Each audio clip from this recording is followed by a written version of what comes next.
జగిత్యాల జిల్లా ఇబ్రహీంపట్నం మండలం వర్షకొండలో తహసీల్దార్ ప్రసాద్ అధ్యక్షతన గ్రామ సభ జరిగింది.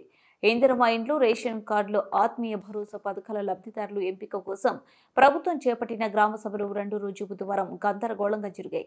ఎన్నిసార్లు దరఖాస్తు తీసుకుంటారని కొందరు, ఆత్మీయ భరోసా జాబితాలో తమ పేర్లు ఎందుకు రాలేదని మరికొందరు ఇలా అడుగగా అధికారులకు ప్రజల నుంచి నిలదీతలు తప్పడం లేదు.